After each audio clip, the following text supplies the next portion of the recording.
kandi bishobora no gutangura kuronka umusaruro wayo tutaranaheza no kuyubaka ubwo n'ubwenge. Uburyo rero bushobora gutwara ino faze ya mbere ngana gute? Uburyo buzotwara iyi faze ya mbere ivyigwa twakoze ni miliyaridi.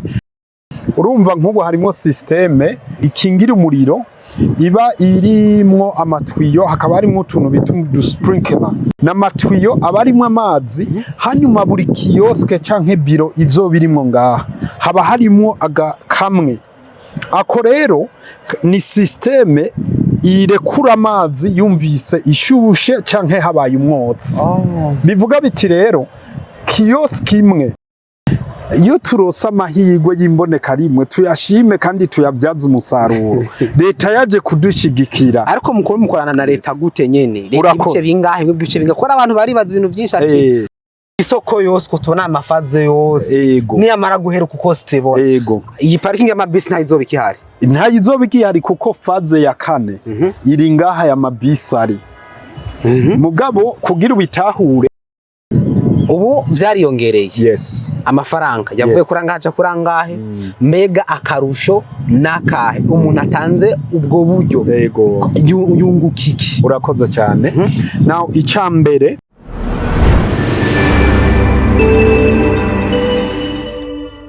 aha mubona ni ku kibanza cyari kwarubakwa isoko nkuru ya Bujumbura Buja City Plaza. Murabizi 2013 isoko nkuru ya Bujumbura yarahiye, ariko rero ibikorwa rero byo gusanura iyo soko ntivyigeze biba. Mugabo uyu munsi ubaka Nation Group novuga ngo irongowe na Fablice MANIRAKIZA mu diaspora yavuye mu gihugu cya Australia, aravuga ati je nagize iyerekwa ndaza hano mu gihugu cyacu cy'u Burundi inje gusubiza umunezero abahora bakorera mu soko nkuru ya Bujumbura. Ndabibutse ko imbere yuko niyo soko nkuru ya Bujumbura isha yakoreramo abadandaza bagera ku bihumbi 7. Novuga ngo abandi batebarake kuko barahombe. Rero nko mubibona ngaha novuga ngo isoko yaratanguye kubaka ni kuri faze ya mbere nkuko ino soko zogizwe n'amafaze agara kuri 7. Haraho kumbere abibaza ko ari 6 mbwa n'indwi kuko ari faze ya mbere y'amayitide ikwirikiraniye. Byose rero turaza kubisigurirwa na Fablice MANIRAKIZA. Nibaza kibanza mu kibona ibikorwa byaratanguye nivyo, haraho byagiye biratangura bigahagarara. Turaza rero kumenya mbega ni kuki, mbega ho ubu hari cizere cyuko koko ibikorwa bizobandanya. Of course iyi ni Buja TV main switch kuri canal plus turiko ni chaîne ya majana 633 cyo kumwe no kuri chaîne ya kabiri. Start time ni kuri chaîne ni 110 Azamu na majana 532 ndetse no ku rwacu rwa YouTube 1.5 nivyo. Nibaza ko muriko murabona ibikorwa byaramaze gutangura. Abadandaza ibihumbi 7 nibo barabakorera mu soko nkuru ya Bujumbura itarasha. Mbega ubu bazobangana gute? Twishike rero ku rubuga muramubona ndi kumwe na Fablice MANIRAKIZA. Yes sir. Amahoro cyane. Karibu cyane mugenzi. Yego umeze neza. Yego turaciye. Yego turabona ibikorwa byaratanguye byo kubaka ino soko nkuru ya Bujumbura. Turakereye kumenya ngabyishiki novuga ngo tuzaguhagara ku bintu bibiri. Yego. Bijanye niyubakwa ikigira kabiri intunganyo novuga hari aho no munsi y'abantu bariko ari amafaranga kuko faze ya mbere harabarishe uheruka amagozi gane kwa myasha makuru. Hari bazo byinshi bariko bari baza ati mbega ry'amahera harakingiwe, abandi bati mbega turiko turariya kuko nakazi suraza kubishikako. Mwikintu cyambere ni Buja City Plaza ino soko nkuru ya Bujumbura irikirubako. Kino kibanza kingana gute? Ndavuga uburinganire. Urakoze karibu cyane. Yego murakoze. Ndamutsa n'abakunzi ba main switch. Imani ba jimbere kubandanya mutera imbere. Murakoze cyane. Umufana wanyu. Ago asante. Yes. So karibu cyane hani ku kibanza cha Buja City Plaza aho isoko rikuru rya Bujumbura. Ni ikibanza kinini ya kirenga hitare zitatu. Hitare zitatu. Ni iki kibanza wari we wese arakizi. Hanyuma na kijya kibanza kiri imbere ya Paredes naco kirimo. Kirimo naco. Yego urumva ni hanini ya cyane. Mugabo yahaduhagaze abona twatanguye gukora ibikorwa ni muri faze ya mbere y'ukubaka. Project izwe na faze 7. Muga faze ya 0 twita ko ari 0 ni yivyigwa. Iyoyo tugeze ku bice 80 kujana kuko ivyo 20 bisigaye ni bya bindi byo kwiga isi izo kwicara ko ya etage igeretse inshuro 30. Rero kubera mu Burundi atabahinga babishoboye urumva ko ubu rero tugira dutangure kubahiga buke buke. Mugabo iyi faze ya mbere rero muri construction urumva ko faze ya mbere au niveau global ya projet hasika 20%, iyo ni ivyigwa bo gusukura bimwe twavuga twasukuye ibiki ukuhategura gushiraho sécurisation mugatugiye rero mu bikorwa nyezi na construction.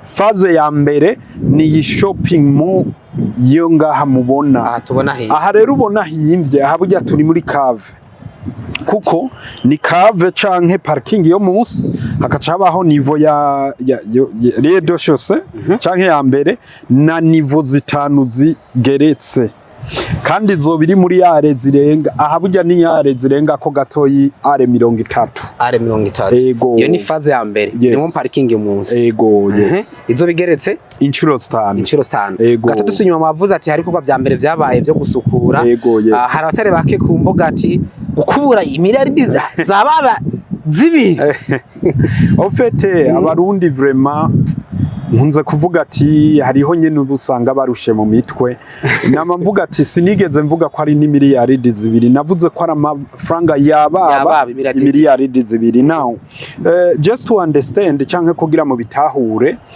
twebwe tugihagwa amahigwe yo kubaka isoko leta yavuze ati turaguhaye ikiringo c'amezi 6 ubanze utwereke ko wobishobora. Muri icyo gihe rero harimo gusukura, harimo gukubura, harimo gusekiriza, harimo ivyigwa, harimo amafaranga yo guha abakonsulta badufashije ivyigwa twe tudashoboye vya bice 80 vya bice 80 kujana nivyo vyagiye rero kugera kuri ayo mafaranga yababa imiliyaridi zibiri. Now tahura neza kwayo yari amafaranga ya Ubaka Nation Group sivyo ntituraja mu mafaranga y'abanyamitano ntituraja mu mafaranga y'umugambi ngaha kuntuze ntituraja mu mafaranga y'umugambi ayo ni Ubaka iri kirerekana teheraba jewe ndi pre nditeguye kandi ni kube nkako no bishobora. Ivyo rero bimaze kugenda uko tuca rero tuja muri faze novuga ati yo kubandanya ivyigwa kuko come on ntitwari kugira amaitide diso hakiri kwa kundi twese twari tuhazi ntitwari kugira ibi vyose mubona hakiri kwa kundi twari tuhazi.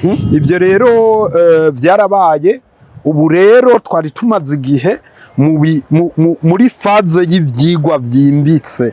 Hari abantu bakunze kwidoga umugambi warahagaze, no umugambi ntiwigeze uhagarara ahubwo vyagiye gusa muri information zo kugira twinjire mu novuga ati muri mu vyigwa vyimbitse. Rero ivyo ubu twabihejeje turatanguye kubaka. Ariyo faze ya mbere. Faze ya mbere ngaha niyo yihe parking ni cave ngayi turimo ngabya byatanguye hama izo bigeretse kandi isoko yose bifise nibwa ngo ni faze zigera kuri zitandatu kuko ya 0 ni yandi ivyigwa. Faze imwe yitwatanguye ya mbere ariyo turimo ngaha izo twari kingo kingana gute izo twari uburyo bungana gute. Urakoze na mugiye muraraba kuko urumva n'umugambi twasavye leta rero iki kibanza ni cayo si cajewe si catwebwe gusa leta yaratwemereye ati ngira ndakibatize ku myaka runaka nabonye ivyigwa vyerekana ko muzoba mwakuyemo inyungu nyene nk'iy'abarundi bashaka gutera imbere. Rero Conseil des Ministres ngira mwaragiye murabibona yatwemereye ko imyaka 27 imyaka 3 ya mbere niyo kubaka ifaze ya mbere. Imyaka 3 izoba yaheze kunyene ukumubibona tuzogira interview kuri main switch turi muri kava hanyene uha marke kugira uzohibuke uravyumva. Now imyaka 24 rero niyo kwisubiza umutahe no gukuramwo inyungu. Aha rero ni kuri faze ya mbere tuca twumvikana leta ivuga ati hejuru y'ivyo ndaguhaye umwaka wose wo kugira mwige aya yandi mafaze witonze ibikorwa vya mbere biriko birakogwa. Inyuma y'uwo mwaka ucugaruka tuce rero tugira amasezerano yandi aza gusahiriza ya mbere bisigurika ati hari igihe wosanga yandi mafaze biguye nko ku myaka 100 biguye nko ku myaka 50. Ivyo vyose rero ni vyigwa nayo ubundi faze ya mbere ni iyi, faze ya kabiri ni hajya hepfo ubona urabona ko hakiri ndana hatumaze gusekiriza arico gituma nagiza hanaha kugira baba amabisi babe barabaye aleze puro mu maturiko turubaka. Nuvuga ngo isoko yose kutona amafaze yose ni amara guheruka uko stibona. Iyi parking y'amabisi ntayizoba ikihari. Ntayizoba ikihari kuko faze ya 4 iri ngaha ya mabisi ari. Mugabo kugira ubitahure faze ya 3 urumva ko hariyo faze ya mbere ni ya kabiri. Faze ya 3 rero ngaha urabona hubonaka aha ni Palais des Arts. Iyi ni Palais des Arts ngaha.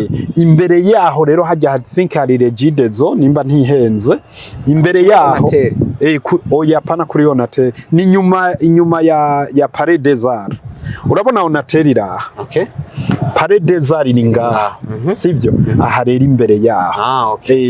Aha rero niho tuzoshira icyo twokwita Central Station aho amabisi yose azoza araza aje gutora abantu. Nico gituma ubona hari barabara rica hejuru. Aha no kugira rica hejuru mu kirere. Nibyo barabara ni ubakaneshe cyane go. Aha no kugira rero tuguyize amabisi azoza araza mugaba aje gutora abantu apana aje guparikinga. Azaje gutora abantu. Ishobora kubanza kumwa guparika hawe karindira abantu. Aho rero uzobanza guparikinga leta izohaduha twategure. Twarigeze kuba tuvuga dusaba kuri FFB mugabo menya yuko amabisi azoza araza nayaza erega hanze niko bimeze. Mu bihugu biteye imbere iri terambere dushaka parking kwaho ni tanabantu. Yes. Gusa haba hari sare nini ya Central Station abantu barindiriye bashobora kurindiriramwo. Ucubona rero ko ngaha hari crossover nini y'abantu baje muri shopping mall bigira ngaha bafata bisi bigira. Hari n'umugambi rero mwiza amazi imisi numva muri leta mvyeyi leta nkozi wa tram. Burya rero tumaze imisi tuganira ukuntu vyose vyoba connected ngaha nivyaba ngombwa dusabe na hajya hari Onatel ko dushobora kwagurira ko Onatel twubake birebire Onatel yironkerere hejuru hanyuma hasi habi bibanza bya bene gihugu baza barafatira mu izo ngendeshwa. Yes sir. Ndabona ni kuri faze ya iyi ni faze ya 3. Faze ya 4 naha uno musi haraya mabisi. Urumva ko tuzoja kuhaja nuvanga isoko ishobora kuvinuka zogera hariya nuvuga ngo uturavye ngibi byose gusa umenye yuko iyi faze ya 4 tuzoja kuyitandukira twabanje kugira aha mabisi. Exactly. Niho rero bazocaza iyi faze ya 4. Faze ya 5 rero ni inyubakwa zibiri twita VVIP shopping malls. Urumva ama VVIP shopping malls urabona ko azoba hagatiye ya nyubakwa igeretse inshuro 30. Yatu iyi tawa mugayo yo ni faze ya 6 ariyo ya nyuma. Ibi rero tuzoja kubitandukira nawe nuwari we wese azoba yanyuzwe azoyamaza kugura imitahe muzoba mugura ijana kumbure ibi turabigaruka. Yes. None rero kandi yes sir nivyo ibikorwa byatanguye kubaka haraho byigeze gutangura birahagarara. Mbega no munsi hari cizere cyuko koko mutanguye mugira ko hamikini ntaribagira. Faze ya mbere ni yabirahera abantu bazoba barakorera mu kurinda kandi faze zubako cyangwe tuzoyindira uko byose byarangiye. Urakoze rega iyi projet ntiyigeze ihagarara. Nuko gusa bigora abantu gutahura. Nuko bibagora gutahura none ni gute ushobora kujya utacaniriye izo njya zawe. Ni gute woja mu ijuru utasenze ntibikunda. Rero ni gute twoja kubaka ibintu tutize ntibikunda. Ntubona ko ari ubutabanje kuresha. Exactly. So just for you to understand, uwo mwanya rero twari tumazemwo byari ibi vyigwa turiko turabereka.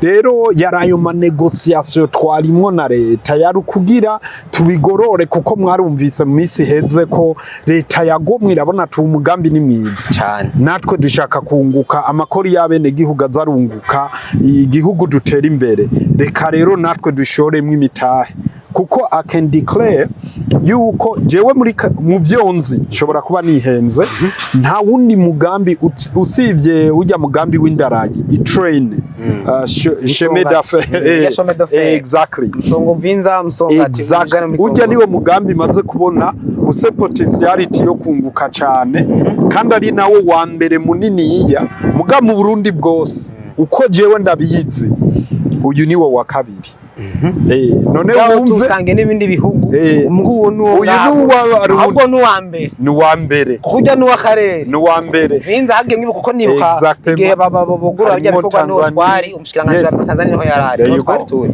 kujya n'ibihugu bingahe mugabo ngaha ubu nuwa karo wa mbere urakoze cyane ikindi rero wabajije ni uburyo yifazi zotwara iyi faze ati faze ya mbere ni yahera mukundere izindi faze abantu zo turayikoreramwe neza cyane nico gituma ubona biri mu mafaze tutavuze ati reka tucyubakire rimwe tuzomara imyaka 15 twubaka kuko iyi projet yose tuyita uburyo buhari tukayubakira rimwe bishobora gutwara hagati y'imyaka 8 n'imyaka 10 cyangwa wanashaka nka 13 uko nibwo bunini bw'iyi projet ubu rero iyi faze ya mbere duhejeje kuyubaka tuzoca dutangura kuba turakoreramo kandi bishobora no gutangura kuronka umusaruro wayo tutaranaheza no kuyubaka ubwo n'ubwenge uburyo rero bushobora gutwara ino faze ya mbere ngana gute uburyo buzotwara iyi faze ya mbere ivyigwa twakoze ni miliyaridi 98 n'ibice bingahe niko cyo gituma maze kuvuga hafi jana yeah now ayo rero ubu upuromoma turafise imiliyaridi 30 leta yaravuze ati twe turi play kushiramwo muri uwo mwaka imiliyaridi 20 natwe nka One Africa ikigega babandi mwese muri mwe ubu nyene turafise imiliyaridi 10 navyo ubu rero tuca tubandanya rero tumobiliza gusa amasezerano ari claire ko suppose abene gihugu twe dushoyemwe imitahe tukaronka imiliyaridi 100 tuca dusubira mu mastati ya societe yacu na leta yitwa Baka Landmarks tukaca tuvuga ati twe ubu rero twagiye hejuru iyo flexibility irahari kugira abantu rero bavyumve umushikiranganje w'ikigega yarabivuze no muri amashikiranganje baravyize exactly leta yaje kudushigikira abarundi n'ukuri iyo turosa amahirwe y'imboneka rimwe tuyashime kandi tuyabyaza umusaruro leta yaje kudushigikira ariko mukorana na leta gute nyene leta ibice bingahe ko abantu baribaza ibintu byinshi ati urabona ndabizi gose ati Fabrice kumbura ati uyaje kutwibati n'umusuma abandi ati gute leta woyicanganya gute kugira ibintu mu byumve neza leta imaze kuvuga ati dushaka gushoramo imitahe je naricaye n'abavoka banje abajuriste abakonseye abamfasha nyene mu bikorwa bya mission turabica hirya no hino tuca twumvikana na leta iyo ni inama yakore twagiraniye n'umushikiranganje wa mbere w'igihugu mwarabibonye tuca twumvikana ko leta na twebwe tuca tugira societe mixed joint venture iyo joint venture rero tuca tuyita Ubaka Landmarks iyo Ubaka Landmarks leta ikirungika bije ijya banke y'abajene ati genda duserukire nk'umunyamutahe muri ijya societe iyo bita SPV hanyuma twebwe canke jewe natwe tuca tuvuga ati reka turungike One Africa Investment Fund iduserukire nk'umunyamitahe zivyari yindi societe iyo societe rero turi kumwe niyo yitwa kwibi vyose ibibazwa iyo societe harimwo conseil d'administration leta kubera ari yubuvuga ati nazanye meshi ifiseyo abamambre 7 twebwe canke jewe mfiseyo abamambre 4 hanyuma muri direction mu bikorwa vya misi yose leta ikivuga ati mwebwe nka parti privé twababwiye ko tuje kubaherekeza ati twe nka leta icyo tuzozana ni ugudufasha gucunga kuraba ko amafaranga ari karakoreshwa neza au niveau technique directeur general ni mwe muzomurondera n'abandi bakozi hasivye havuyemo umudafa ari twe tuzomuzana murumva ko ibintu bicunze kandi bikingiwe ku rwego ruteye ubwoba. Ubushikiranganje bw'inyubako ntiburiyense cyane go erega ubushikiranganje bw'inyubako bajya n'abaregirateri n'abaraba ko biriko biragenda neza. Ubushikiranganje bw'inyubako, ubushikiranganje bw'ikigega ca leta, obuha ARCP iraba ama contrat PPP, ARMC iraba imitahe, abo bose baraba ko ibintu biriko birakurikizwa neza. Urumva rero ko n'umugambi w'igihugu kandi abe imitahe abe ubukomezi bw'ukuntu twubaka abe uko ibintu bipanze birakingiwe birabwa na bose. Yes. Imiliyaridi 30 ziramaze kuboneka. Faze ya mbere irakeneye ayababa imiliyaridi 100. Ubwo buryo rero buzova hehe? Hajya havuye uburyo bwa mbere. Ni hazova n'ubundi kuko nico gituma mwabonye twaraye twuguruye igice cya kabiri cyo kwegeranya imitahe. Izo 10 miliyari, izo miliyari 10 sivyo? Cya kabiri ni iki? Izo miliyari 10 igice cya mbere ni kijya twari tumaze mu gihe guhera itariki 28 z'uku kwezi kw'indwi hajya twari duklotiye dutanguye igice cya kabiri. Now aka kantu rero abantu banyumve neza bakumve neza. Hariho igitabo twari tumaze imisi dukorana n'abahinga, dukorana na ARMC, dukorana n'abahinga bita prospectus canke offer document. Ico gitabo cyugururiwe uwari we wese, kiri kuri site za One Africa Investment Fund, kiri kuri site kemejwe na kijya gisata ca leta kijejwe gukingira imitahe y'abene gihugu, ARMC, marché régulation de marché de capitaux. Ico gitabo rero nicyo kirimwo uburenganzira bw'umushora mitahe, nicyo kirimwo abajejwe kumanaginga ayo mafaranga, nicyo kirimwo mitigation, ama risk n'ama mitigation yavyo muri ico gitabo, nicyo kirimwo igihe umunyamitahe umushora mitahe azokunguka. Ubu ukiri mu Congereza no mu Gifrasa biri kuri site muga niki kirundi vuba turagipubliya One Africa Investment Fund.com. Niyo woja kuri Google ukandikayo One Africa Investment Fund, information zose cizironga. Bivuga biti rero ico gitabo cha prospectus kirimwe ivyo vyose. Nicyo rero novuga ati ni nka regrema.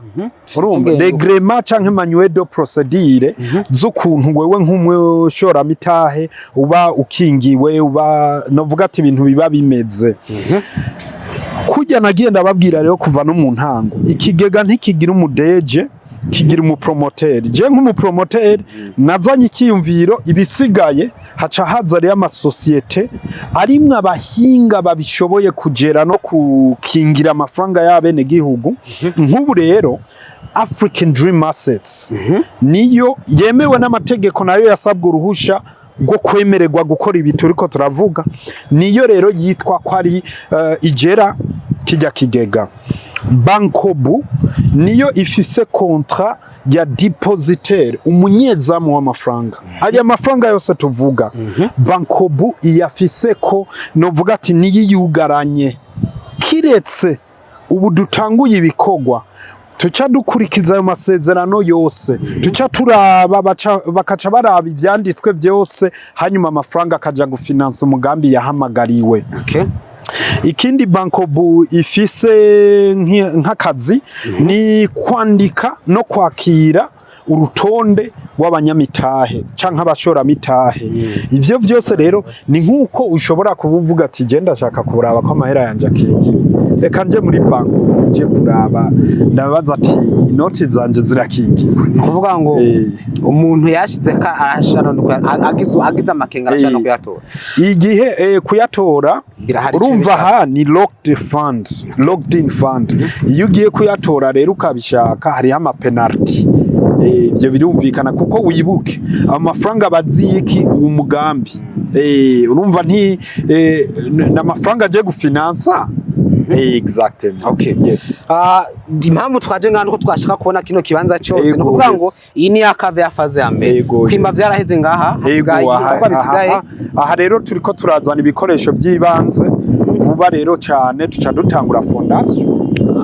Nuvuga ngo kwimba byaraheze kumbe niyo mpamvu mutabonye amabene kumbe uberuka mwarayabonye nuvuga ngo byamaze kurangira. Okay. Yes, nivyo tugaruse ku mafaranga kuri faze ya mbere nivyo gice cya kabiri barako maratoza aya mafaranga ayi gice cya mbere nibaza ko mwamaze nuvuga ngo kugara. Yes. Dukereye dutahurane hano dutahuzanye hano hantu cyane kandi ufasha barako baradukurikira. Yes. Ubu byariyongereye. Yes. Amafaranga yavuye kurangaje kurangahe mega akarusho nakahe umuntu atanze ubwo buryo yungukiki. Urakoze cyane. Now icambere ubu guhera itariki 28 z'ukwezi kwindwi twaruguruye igice cya kabiri cyo kwegeranya imitahe y'abashora mitahe. Umutahe rero wari ubwa mbere wari ku 103 ubu uri ku 111. Umutahe wari ku $103 ubu uri ku $111. Hiyongeye kibice 8 kwijana by'ivyo bita prime d'omission canke issue premium canke share premium. Uko rero iyo bayiharura suppose mu kigega wewe wajuru umwe ugashira miliyoni 10 mu gice ca mbere jewe njeyo inje mu gice ca kabiri nzanye za miliyoni 10 baca bambwira ati ibi 18 kujana ni issue premium canke iyo prime d'omission ivyo bice 8 kujana biza kuza kuri we waje imbere kuko we ari umwanya warindiriye ariho ushaka ko nayakoresha barahungutse exactement iyo rero niyo nyungu yabaje ubwa mbere. Wewe rero babanyamitahe bazo ubwa mbere ni dufashanye muri promotion kuko uko haza kuza beshi mu gice cya kabiri niko twunguka menshi. None wumva foromire ndagasubiremo akavyo mwamana ngo gasubiremo fata muri iyi faze ya mbere mu marundi twegeranije imiliyaridi 5 sivyo dufise abanyamitahe 5,000. Fata rero ubu hagira haza abanyamitahe cyangwa abashora mitahe 5,000 barishe imiliyaridi 5 nyene haca haja ko issue premium y'ibice 8 miliyoni 400 sivyo izo zica zijya kugaburirwa babandi bacambere agataho mugabo ku mutahe wazanye we nimba waguze umutahe umwe uronka ibice 8 kujana ku mutahe umwe waguze imitahe 2 ku mitahe 2 kandi rero waguze imitahe 2 nawe ibice 16 oya urumva ibice 8 muga kuri valere imitahe 2 okay rero nimba naguze imitahe 100 urumva nza kunguka beshi bya bice 8 biza kuba binini paraporo rero ikindi kuri ico umuntu yomenya kandi inyuma yaho duhejiye kudeklara abaje mu gice cya kabiri umuntu azoba afise uburenganzira bwo kuvuga ati reka nje kuyatora amakashi ngende kwirira. Igice cya kabiri rero naco nitwacuga gato tutaraja ngaho umuntu twabonye ko igice cya kabiri bariko baraza kunguka bya bice 8 kubinje mu gice cya kabiri nta kandi karusho mbega akora abantu bagumye babaza ati none ndishe umutahe hajyazo hari mwibanza ati none oya iyo ni dossier yindi gusa kibanza hari ababibaza oya iyo ni yindi dossier nayo turayivuga nayo mafaranga gusa nkivuga inyungu urumva iyo ya mbere ni inyungu igenda iriyongera kuri valere y'umutahe ku bantu bose urumva bari mu kigega mugabo muri faze yo kubaka hariho rero ya myaka 24 nayo ya faze yo kwimbura gukura mu muhimbu aho rero haca haza amafaranga turonka ku mwaka ya ndoto nababwiye y'abarundi guhembwa this is it bivuga biti rero ivyigwa vyerekana ko naravuze yuko ari amafaranga atari munsi y'ibice 8 kwijana mugabo ivyigwa birerekana ko yababe bice 12 n'ibice 5 12.5 canke 12.5% ku mwaka cyo fata yo nimba washize mu mutaha umwe ukacumenya ati ku mwaka ndaronka 12,000 urumva ko hari amahera menshi kumbura harabo byacitse igice ca novuga ngo igice ca mbere ubutumije ca kabiri hari n'ibindi bice kumbura yego cyane nico gituma navuze akarusho mu kwakwanya igice ca kabiri munyarutse muri nico gituma navuze ati inyuma y'iki gice ca kabiri tuzogira evaluation twerekana ati hinjiye amafaranga nganuku ya wipurusa izonganuku uravyumva mu gice ca gatatu bivanye naho tuzoba turiko turagera mu kubaka ushobora gusanga iyo prime de mission ibaye nka 12% canke 30% kubera prime de mission iharugwa hafatiye kuri valere y'inyubakwa canke y'projet exactly urumva nkiyo ya wipursa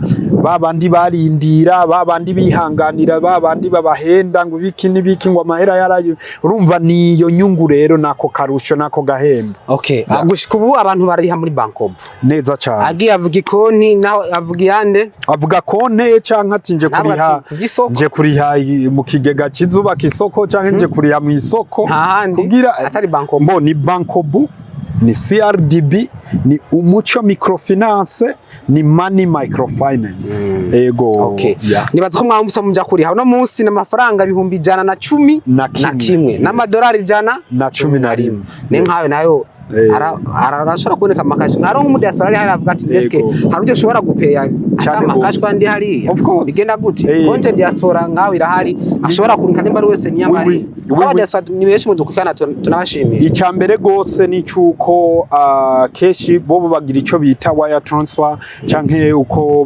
biborohera rero ubu hari ama account ariko Swift code turahari amakonti y'amadolari kuko kikigega cyacu ni mu marundi no mu madolari hariho rero konti y'amadolari n'ama Swift code ariko habe muri bankobu habe no muri CRDB cyane cyane muri CRDB I recommend bica byoroha gose ubu rero muri bankobu vuba cyane haraza kuboneka muri telefone ushobore kuronka ukuja ko ubwo nyene ufyonde now ikindi kiryoshe rero kandi kiba twumve neza vuba cyane nibaza nko mu kiringo cy'indwi imwe abaguze imitahe abashoye imitahe yabo baratangura kuronka amatitre de part impapuro z'imitahe yabo ubwo rupapuro ni nka kujya inzu yose bifite titre same thing kuko muri icyo gihe ushobora kuvuga ati je naguze umutaha umwe reka nigire hajya kuri bata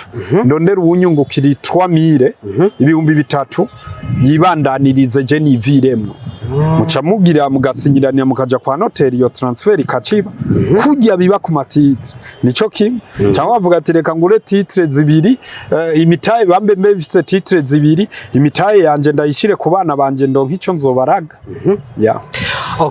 nivyo nibaza ko biriko murayibona ni faze ya mbere ni kiringo c'imyaka regera kuri 3 ishobora kuzoba yarangiye yose hama igice ca kabiri rero naco caratango cyo kuri amafaranga baratanguye no barabandanya bariha kumbure ntimuramenya ryari muzokugara kuko bizoba n'umwanya mutoyi vraiment abariko baratwumva bibakundiye mu zuno munsi kuko ni kiringo kitarenza amezi 3 kitarenza n'amezi 3 iyi faze ya kabiri iki gice ca kabiri cyo kwegeranya imitahe ni mu mezi 3 gusa tuzoca dusubira twungurura ikindi gice abazoza muri icyo kindi gice nabo bazungukira abajuru so harahiriwe rero uri karavyumva bavuga ati reka niyirukireyo uko urumva ba mbere ko ubu bicaye bavuga ati ni muze mbega muko mukora iki kugira ngo kumbure n'abari hagati mu gihugu nabo kuko kumbure harabakora dukurikirana mugabo urakoze cyane kumbure banko bo no cyangwa mugabo kugira ko isoko si y'abanyabujumbura ni igihugu y'abarundi bose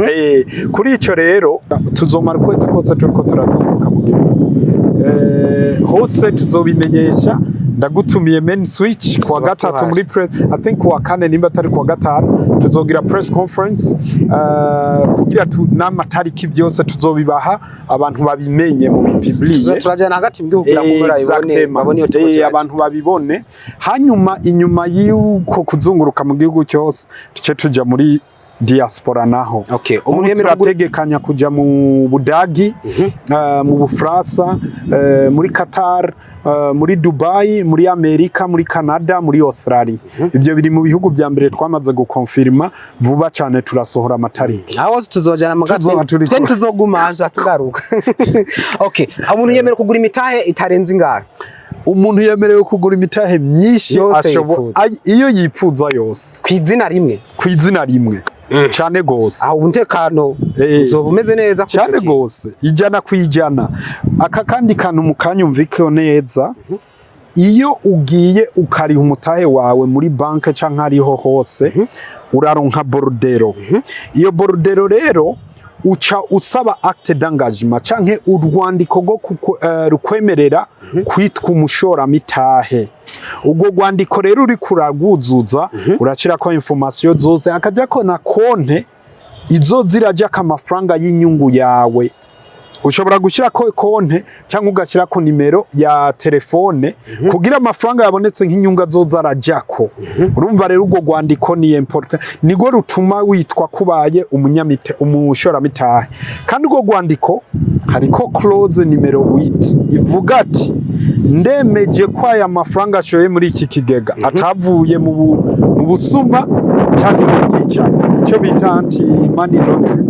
Urumva ko ari amafaranga meza. Yes. Nivyo. Ubakaneshe ni group novuga ngo izina novuga kwisonga ni mwebwe. Ivuga mu mazo kurasi novuga ngo sibike nadukurikirana baramaze ko bitari bike twaragiye Fablice home tu hari amaje kuri aeroport hari mukabuze niko kuko no munsi novuga ngo mukubura kisoko ngura Bujumbura. Hariko imwe mumaze guhera n'ibindi bikiri novuga ngo niko birabanda. Abantu barakeneye kumenya ati mbega koko Fablice ubushobozi bwiwe n'ubumenyi bwiwe koko arafite capacity koko yuko tubona yaduhaye isoko nkuru ya Bujumbura. Turabe kuri iki gicapu tuba turabona cyamafaza ngahe yose abakirisu baca bantahura iyakoze ivya mbere nibindi zobikora kakaririmbo yakoze birizongera nibindi zobikora. Gusa just for you to be clear, Ubaka Nation Group ngahe ifisemo kontra imwe yo kubaka ico bita EPC contract. Now duhereye hejuru maître d'ouvrage maître d'ouvrage nye n'umugambi ni leta. Hanyuma maître d'ouvrage délégué uwo leta yavuze ati genda utserukire ni ya Ubaka Landmarks. Urumwe y'amashira hamwe irimo y'amashira hamwe ya yindi bigiye hamwe na One Africa. Hanyuma ico Ubaka ijejwe yoyo ni entreprise d'exécution ishira hamwe ryubaka. Urumva ego Ubaka niyo yazanye uwo mugambi Fabrice kunuku mugurumva twakazi kacu nako kuba.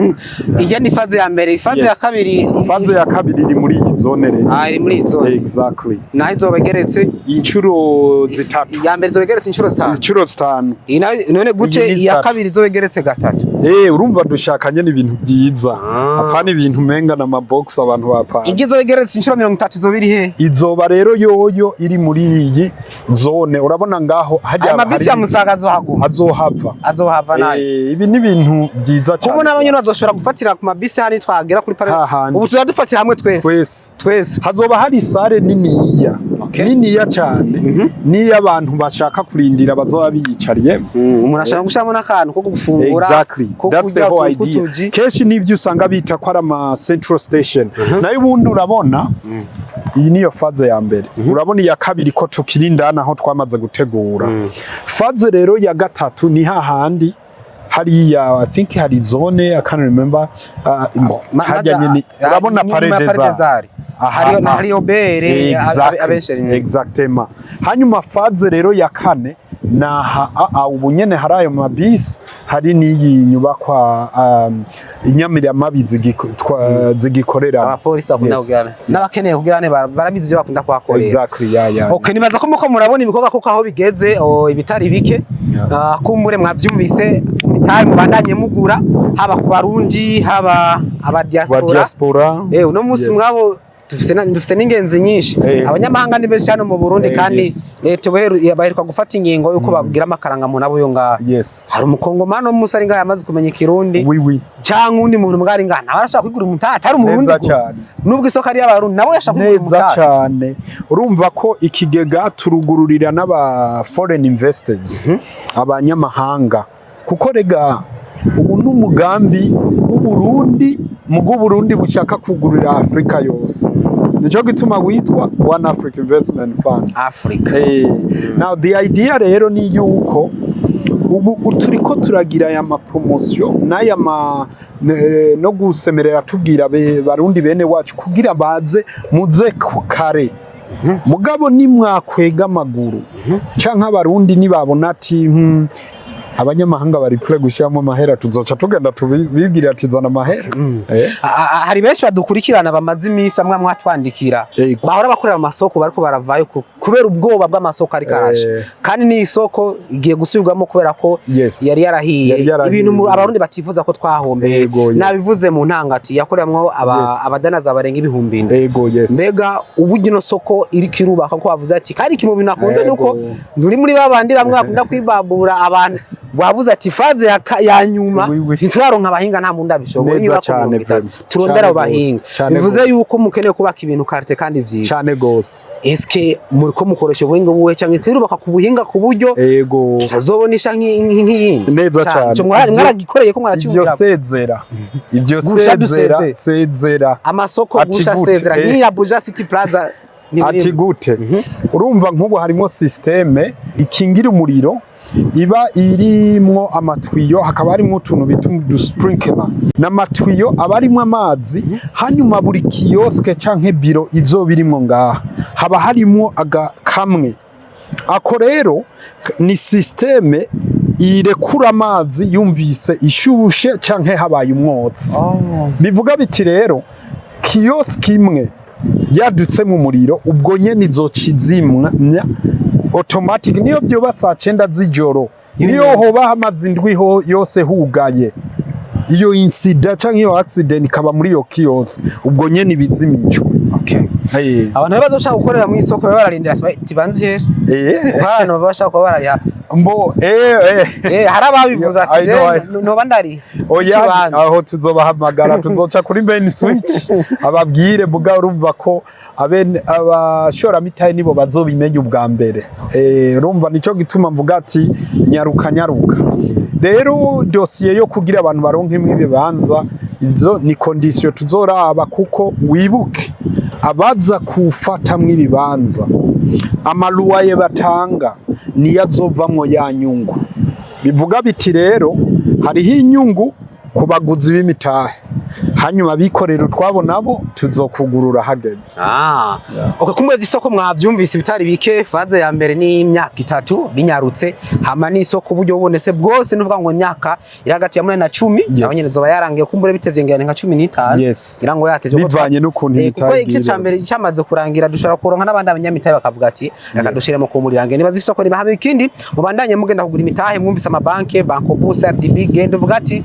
jewe nzanye umutahe kuba nivuga ngo kuri kwishaka gushira kuri konte y'abariko barubaka isoko nkuru ya Bujumbura amafaranga acaja ko nibaza ko ari ivyatibira ke mwavyumvise tuve kuri ico ejo bundi kumbure bavuga ngo Burundi ngo urubanza rumwe rumarazibije nk'abarundi bavuga ngo bahanze mugabo muko murarangurira imigambi hano n'umukuru w'aravuze ati je nabatoye mu bandi mwebwe nimwe maze kubona muko murakora ibikorwa maze kubona biriko birakogwa hari ivyo mwashikirije bitari bike bijanye nuko kubijanye no gukura n'ubukene mu bavuga ngo mugwaruka ndoga ku munsi w'ejo hanini kumbura batashitse mugato basaye kandi kuja kuri YouTube yacu muraza kubona titre nyene ni Fablice MANIRAKIZA ico yemeje kuri main switch 257 ku munsi w'ejo byari meze gute yara ukirimba mwaganiriye iki mwakuye yiki mbega nibiki kandi mugiye gukorera kugwaruka urakoze je nagize amahigwe yo gutegwa iteka yo gutumigwa muri bamwe mu barundi baba diaspora bariko bararangura ibikorwa bishimwa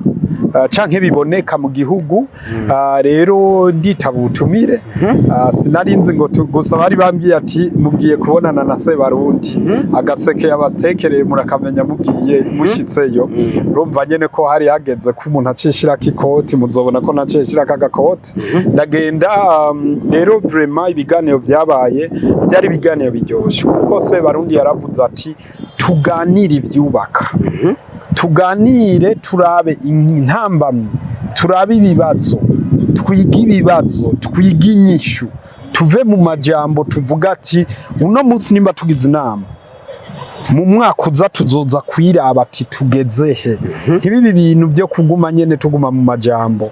Narahimbawe gose, nararyohewe gose. Impamvu nkuyo telefone ngaha ni commentaire kwico twashizeko. Hari witwa Jean Claude Gmail niyo mungere, niwe yanditse niyo nashimye kwisoma no commentaire avuze ati uyu wewe hari camari igihugu si nk'aba diaspora baguma barunkira amatelefone abakobwa bifata ama video. Commentaire uniyo mungere ahubwirike koko nibesha kubarunkira ama iPhone cyonyine ati mugabo uyo ko kare kwamita niyo iPhone n'umutahuje mu gihugu. Ariko president aravuze ati umukobwa agenda na iPhone cyangwa ari wese miliyoni zingahe agenda ni mene zinga kashaka ngarakenye uvuga vyiterambere. Urumva ku by'ukuri umwe wese abafise imigambi yiwe kandi abafise ingabirano yiwe cyane, kandi abafise icyo uhoraho yamutumye. Rero urumva Imana yarantumye ibi, hakaca baho uwundi nyene ati ntugitse iyo telefone nitumuraba igitsure yavukiye ivyo nyene, kandi Imana imuhezagire muri ivyo. Ikibi nuko akora ibibi biza gukora ku bantu. Ntabo umuntu akorera novuga ati mu busuma, ntabo umuntu ari mu busambanyi, ntabo umuntu ari mugabo ari mu kintu. At least urabona nka twe bw'igihugu cyacu kiri mu rugendo rw'iterambere, tuje rero mu gusahiriza mu iterambere. Nibaza ko rero ku bwanje uko navyumvise son excellence yari muri iyo nzira yo kuvuga ati n'uwari we wese basi tuje muri urwo rugendo kugira abana tuzosiga ikinjana kizokurikira kizovuga ati basokuru barabagabo.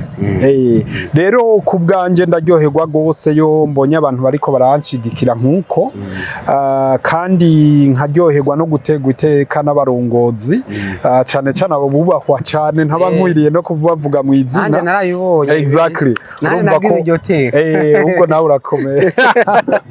Imana ni nziza. Yego. Nube butumwa buhaba abarundi bari baba mahanga, kuko urabaye igitari gitwana mu Burundi, warabaye mu mahanga novuga nge nawe igitari gito mbona musi uri ngaho kurangura imirimo ngaha.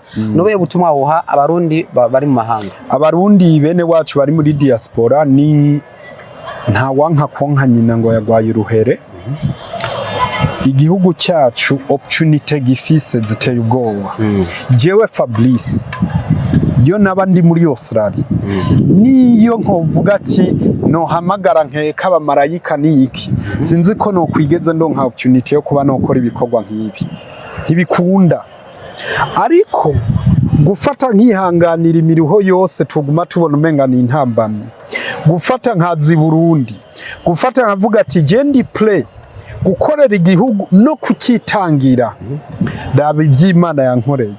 Urumva ubu ndiko ndakora ibintu mvuga ati niyo nzopfa hari uzovuga ati niyo noba ntobishitse ntabishitseko, azovuga ati harigeze kuba umwana w'umurundi yigeze kurota cyane.